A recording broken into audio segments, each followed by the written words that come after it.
بسم اللہ الرحمن الرحیم.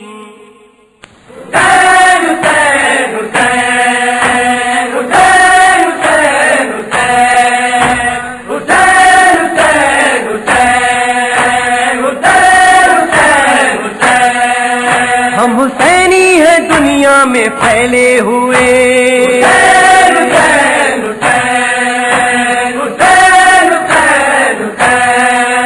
ہم حسینی ہیں دنیا میں پھیلے ہوئے. حسینی کیسٹ سینٹر کی سال رواں کی نادر اور نایاب پیشکش.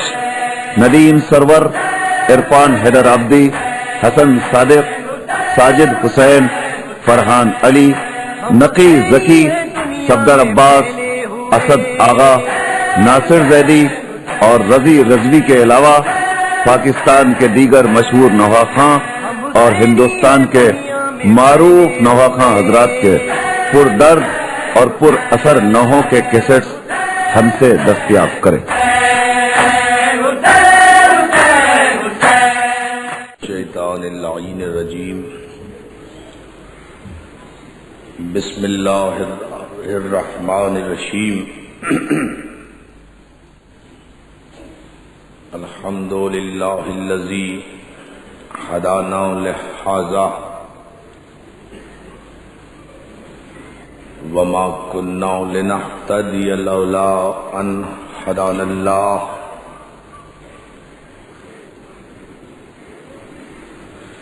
لقد جاءت رسل ربنا بالحق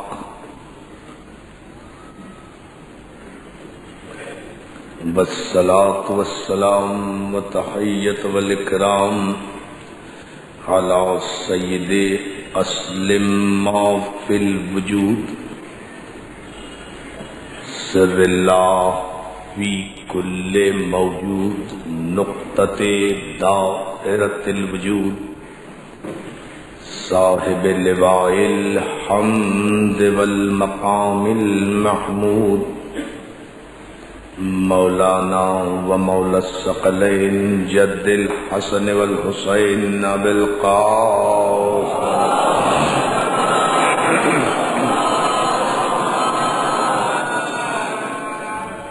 وآلہ الطیبین الطاہرین المعصومین المنتجبین المظلومین ولعنت اللہ علی اعدائہم اجمعین من یومنا ھذا الی یوم الدین. اما بعد فقد قال سبحانہ وتعالی فی محکم کتابہ الحکیم وانذر عشیرتک الاقربین. صلوات.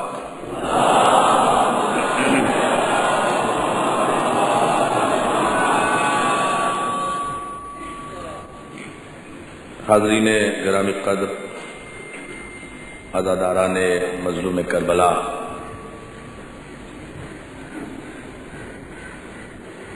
بارگاہ شہداء کربلا میں انجمن فدائے اہل بیت کے زیر اہتمام عشر محرم کی یہ چوتھی تقریر آپ کی نظر ہے. ماشاءاللہ یہ عظیم الشان بارگاہ شہداء کربلا اپنے تکمیلی مراحل طے کر رہی ہے. یہ سب آپ ہی کے تعاون سے ممکن ہو سکا ہے. آپ حضرات سے اپیل کروں گا کہ بارگاہ شہداء کی تعمیر میں جی کھول کر حصہ لیں اور ان کے منتظمین باہر بیٹھے ہوئے ہیں ان سے مکمل معاونت اور عملی و مالی تعاون فرمائیں. عزیزان محترم، اس مجلس میں آپ حضرات کی سماعتوں کی نظر جو افکار کیے جا رہے ہیں وہ اسلام اشیر سے غدیر تک، اور یہ تاریخی عنوان آپ کی توجہات کا مرکز ہے، جس کے لیے میں آپ کا شکر گزار ہوں۔ اس موضوع کو اختیار کرنے کا سبب یہ ہے کہ ملت مسلمہ کو حقیقت اسلام سے آگاہ کیا جائے، ملت کو یہ بتایا جائے کہ اسلام کا آغاز کیا ہے، اسلام کی ابتدا کیا ہے، اسلام کن کن مرحلوں سے گزر کر غدیر تک پہنچا ہے۔ غدیر تو انتہائی اسلام ہے، اور کسی شے کی انتہا کو سمجھنے کے لیے اس کی ابتدا کو جاننا ضروری ہوا کرتا ہے۔ اگر کسی شے کا آغاز ہی پتہ نہیں تو انجام کا علم نہیں ہو سکتا۔ تو جو ہے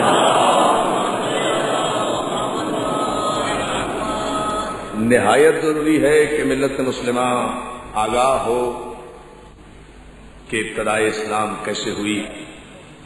ملت کا عالم تو یہ ہے کہ ملت کو رسول اللہ کے 40 برس کے بعد کے حالات کا تو علم ہے، لیکن 40 برس کی جو مبارک حیات طیبہ سرکار خطی مرتبت نے گزاری، یہ کسی معمولی انسان کی زندگی تو نہیں ہے، یہ خاتم النبیین کی حیات طیبہ ہے، یہ افضل المرسلین کی حیات طیبہ ہے، یہ اس نبی کی زندگی ہے، اور اس نبی معظم کی زندگی کے 40 برس ہیں جو وجہ تکوین کائنات ہے، جو علت غائیہ ممکنات ہے، جو علت تخلیق ششجہات ہے، جو نبی علم اول بھی ہے، عشق اول بھی ہے، عقل اول بھی ہے، قلم اول بھی ہے، فکر اول بھی ہے، مشیت کا خیال اول بھی ہے، جو نبی گنتی کا پہلا عدد بھی ہے،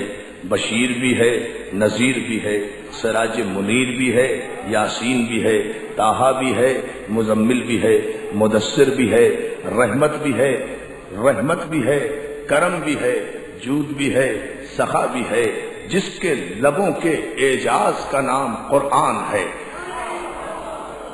توجہ ہے نا جان محترم؟ اس نبی معظم کے لبوں کے اعجاز کا نام قرآن ہے، یہ وہ نبی ہے۔ اجان محترم، لوگ کہتے ہیں، بات سمجھ میں نہیں آتی کہ لوگوں کو اپنے ہی لکھے ہوئے بات پر تردید کرتے ہوئے یہ خیال کیوں نہیں آتا کہ ہم پہلے کیا لکھ گئے، بعد میں کیا لکھ رہے ہیں؟ پر توجہ اجان محترم، لوگوں کو اپنی ہی بات پر خود یہ خیال کیوں نہیں آتا کہ ہم اگر سیرت النبی لکھنے بیٹھے ہیں تو ہم پہلے صفحات میں کیا لکھ گئے، آخر میں خود اپنے ہی لکھے ہوئے کی تردید کرتے ہیں۔ پہلے تو سب یہ لکھتے ہیں کہ حضور جب اس دنیا میں تشریف لائے اور جناب آمنہ کی گود میں یہ کائنات کی سب سے بڑی نعمت آئی تو اس وقت آتش کدہ فارس ٹھنڈا ہو گیا، اس وقت قصر قیصر کے 14 کنگرے گر گئے، 14 مینارے زمیں بوس ہو گئے، آتش کدہ فارس ٹھنڈا ہوا۔ بڑی توجہ، یہ سامنے کی بات ہے۔ آتش کدہ فارس، وہ فارس کا، ایران کا وہ آتش کدہ جس میں 1000 برس سے آگ جل رہی تھی، سرکار تشریف لائے تو وہ آگ خود بخود بجھ گئی۔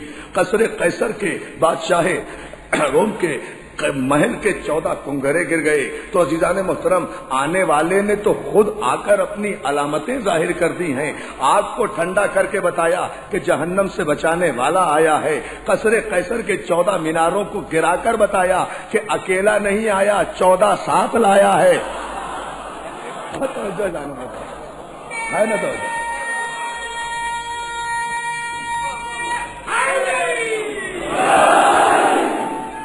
صلوات بھیجیں بآواز بلند محمد آنے والے نے تو خود بتایا نا۔ اب آپ ذرا علمی طور پہ، عقلی طور پہ، لڑائی جھگڑے کی بات نہیں ہے، یہ مجلسیں علم کی مجلسیں ہیں۔ ہماری مجالس میں علم تقسیم ہوتا ہے، اس لیے کہ ہم کسی ابو جہل کے ماننے والے نہیں ہیں۔ توجہ ہے نا عزیزان محترم؟ تو جب یہ صورتحال ہے تو کم از کم سمجھنا چاہیے، جاننا چاہیے، سمجھنے کی کوشش کرنا چاہیے۔ ہم یہ اتنے بڑے اہتمام اور انتظام جو کرتے ہیں یہ ملت مسلمہ کو سنانے ہی کے لیے تو کرتے ہیں کہ آؤ حسین کی مجلسوں میں سنو کہ حسین کربلا کے بعد فارغ نہیں ہو گیا، حسین تو کربلا کے بعد بھی تحفظ رسالت کر رہا ہے۔ توجہ ہے نا عزیزان محترم؟ حسین یعنی حسین تو آج بھی مسلسل مصروف جہاد ہیں۔ سرکار سید الشہداء کی مجالس کے حوالے سے آج بھی جتنی دین پر گفتگو ہوتی ہے، قرآن پر گفتگو ہوتی ہے، ایمان پر گفتگو ہوتی ہے، حدیث پر گفتگو ہوتی ہے، تاریخ پر گفتگو ہوتی ہے، ساری دنیا میں جہاں بھی حسین کے ذاکرین خطاب کر رہے ہیں، باتیں دین کی کر رہے ہیں نا، ایمان کی کر رہے ہیں نا، تو آج بھی حسین کے حوالے سے دین کا پرچار ہو رہا ہے، آج بھی حسین کے حوالے سے ایمان کا پرچار ہو رہا ہے، قرآن کی تبلیغ ہو رہی ہے۔ غور کرنا چاہیے، فکر کرنی چاہیے، تدبر کرنا چاہیے کہ آپ نے خود ہی صفحے اول پر یہ لکھا کہ جب سرکار تشریف لائے تو قصر قیصر کے مینارے گر گئے، آتش کدے فارس ٹھنڈا ہو گیا، اور آسمان اور زمین کے درمیان شیطان کی چیخ سنائی دی۔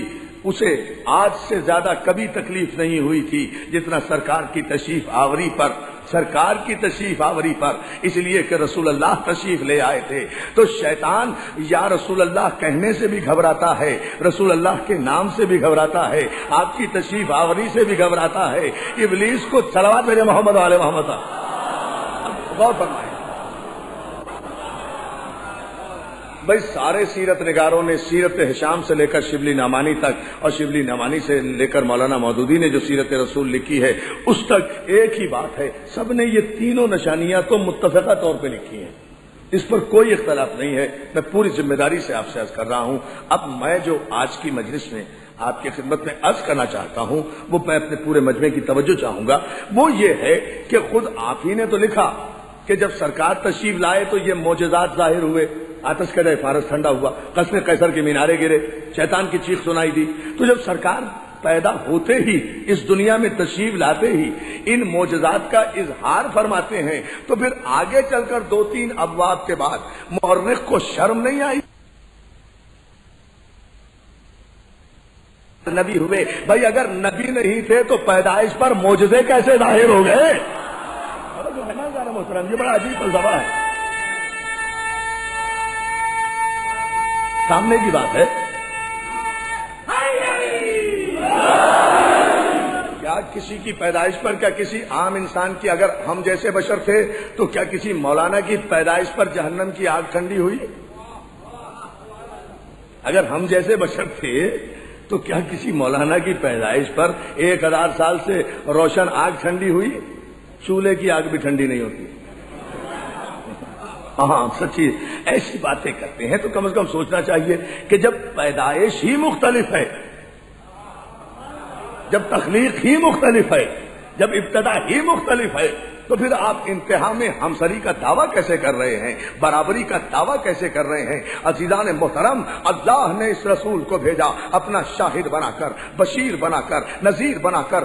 یا ایھا النبی انا ارسلناک شاہدا ومبشرا ونذیرا وداعیا الی اللہ باذنہ وسراجا منیرا۔ حبیب، ہم نے آپ کو اپنا شاہد بنا کر بھیجا، ہم نے آپ کو بشارت دینے والا بنا کر بھیجا، ہم نے آپ کو ڈرانے والا بنا کر بھیجا، ہم نے آپ کو روشن چراغ بنا کر بھیجا، سراج منیر بنا کر بھیجا، ہم نے آپ کو روشن چراغ بنا کر بھیجا ہے، اپنا شاہد بنا کر بھیجا ہے۔ اے رسول، وما ارسلناک الا رحمتا للعالمین، ہم نے تو آپ کو عالمین کے لیے رحمت ہی رحمت بنا کر بھیجا ہے، ہم نے بھیجا ہی آپ کو اس لیے ہے کہ آپ عالمین پر اپنی رحمت کا سایہ کر دیں۔ قرآن مجید کے ورق ورق پر پیغمبر کی آمد کے قصے موجود ہیں، پیغمبر اسلام کی بعثت کے قصیدے موجود ہیں، لیکن تاریخ داں یہی لکھتا ہے کہ 40 برس کے بعد رسول ہوئے۔ عزیزان محترم، اس پڑھے لکھے دور میں ایسی احمقانہ باتیں نہیں چلا کرتی۔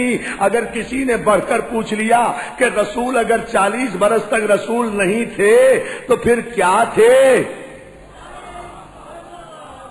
اللہ اللہ اللہ اللہ، بہت توجہ بھئی، اگر کسی نے یہ پوچھ لیا اس پڑھے لکھے دور میں کہ رسول 40 برس تک رسول نہیں تھے تو پھر کیا تھے؟ ایسا ہی سناٹا ہوگا جیسے اس وقت ہے۔ ہے نا باپ؟ یعنی بڑا لرزا دینے والا سوال ہے بھائی، یہ کوئی معمولی سوال نہیں ہے، سوچنا پڑے گا کہ بھئی اگر رسول نہیں تھے، بھئی عرفان حیدر عابدی جب تک مولا کا ذاکر نہیں تھا تو طالب علم تھا، کالج میں گیا ہوگا، اسکول میں گیا ہوگا، یہی ہوگا نا. لیکن رسول کے لیے کیا کہیں گے کہ جب رسول نہیں تھے تو پھر کیا تھے؟ آپ جن اخباریوں اور اشتہاریوں کو لیے پھرتے ہیں ان کے لیے تو بہت آسان ہے یہ کہہ دینا کہ وہ لوگ 40 برس تک مسلمان نہیں تھے تو کافر تھے. بہت توجہ جان محترم، بھائی رسول کے لیے کیا کہیں گے؟ رسول کے لیے کیا لفظ استعمال کریں گے کہ اگر رسول نہیں تھے، نبی نہیں تھے، پیغمبر نہیں تھے تو 40 برس تک کیا تھے؟ اب سب خاموش ہو جائیں گے. اگر آپ کہیں گے زیادہ احترام میں کہ صاحب نہیں مسلمان تھے، اچھا مسلمان تھے تو کس کے تھے؟ مسلمان تو اسے کہتے ہیں جو رسول کا کلمہ پڑھے. رسول نے کس کا کلمہ پڑھا؟ بھائی توجہ کریں جان محترم، مسلمان تو اسے کہتے ہیں جو محمد رسول اللہ کا کلمہ پڑھے.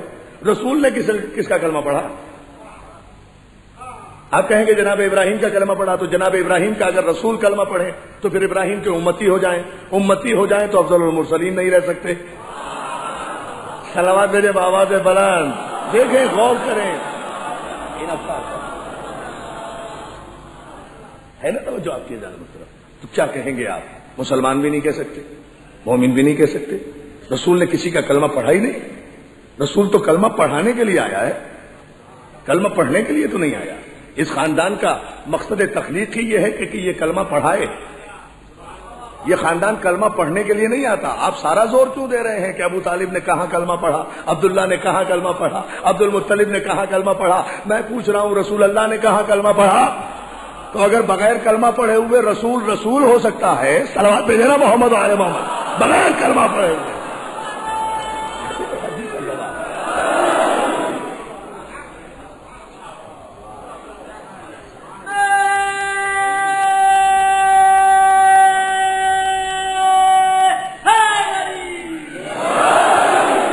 مولا سلامت رکھے یا علی مدد کہنے والوں کو. دیکھیں نا جان محترم، اسے ذرا سا اس انداز میں بھی سوچنا چاہیے اور ایکیڈیمک انداز میں، بالکل افہام و تفہیم کے جذبے کے تحت، کہ ملت مسلمہ کی پیدائشی مجبوری ہے کہ وہ ابتدائے اسلام کے متعلق کچھ نہ لکھ سکتی ہے نہ کہہ سکتی ہے. اس لیے کہ جو بھی مورخ بنا، جو بھی محدث بنا، جو بھی راوی بنا، وہ تو مسلمان ہونے کے بعد بنا ہے نا. اور مسلمان وہ اس وقت ہوا ہے جب رسول نے اعلان رسالت کیا ہے. اعلان رسالت سے پہلے تو خیر سے کوئی بھی مسلمان نہیں تھا نا، سب کافر ابن کافر تھے. توجہ ہے نا جان محترم، سب کافروں کی اولادیں تھے، سب کے قبیلے کفری میں مبتلا نظر آ رہے تھے. اور دیکھیں یہ عجیب ایک حقیقت ہے جان محترم، خانہ کعبہ میں 360 بت رکھے ہوئے تھے. سارے مسلمانوں نے لکھا خانہ کعبہ میں 360 بت رکھے ہوئے تھے. اور مصر کا اسکالر جامع ازہر کا یہ کہتا ہے کہ یہ 360 بتوں کی تعداد اس لیے ہو گئی تھی کہ ہر قبیلہ اپنے نام کا بت بڑھاتا جاتا تھا. یہ بڑھتی چلی گئی جو بتوں کی تعداد، وہ یہ ہوتا تھا کہ ہر قبیلہ اپنا بت ضرور رکھا کرتا تھا، بھئی یہ ہمارا بت ہے، وہ تمہارا بت ہے. اور جو جتنا بڑا قبیلہ ہوتا تھا اس کا اتنا بڑا بت ہوتا تھا. جو قبیلہ بھی اکثریت میں ہوتا تھا اس کا تو بڑا ہی بت ہوگا نا. دیکھ رہے چلے صلوات بھیجتے ہیں آپ محمد عالم بھائی. دیکھیں یہ مصر کے اسکالر نے کہا کہ صاحب اس خانہ کعبہ میں یہ بتوں کی تعداد اس لیے زیادہ ہو گئی تھی کہ جتنے قبیلے پیدا ہوتے رہتے تھے وہ اپنا ایک بت لا کے خانہ کعبہ کی دیوار پہ رکھ دیتے تھے. اور جو جتنا بڑا قبیلہ ہوتا تھا اس کا اتنا ہی بڑا بت ہوتا تھا، اور اس بت کا اسٹیٹس بھی اتنا ہی بڑا ہوتا تھا. اتنی ہی بلندی پہ وہ رکھا جاتا تھا. ہائے ہائے نہیں توجہ فرما رہے آپ. اتنی ہی بلندی پر وہ بت رکھا جاتا تھا جتنا اسٹیٹس میں قبیلہ بلند ہوتا تھا. جتنا چھوٹا قبیلہ اتنا چھوٹا بت، جتنا چھوٹا قبیلہ اتنا چھوٹا بت. اتنی ہی چھوٹی جگہ اسے ملا کرتی تھی. جتنا بڑا قبیلہ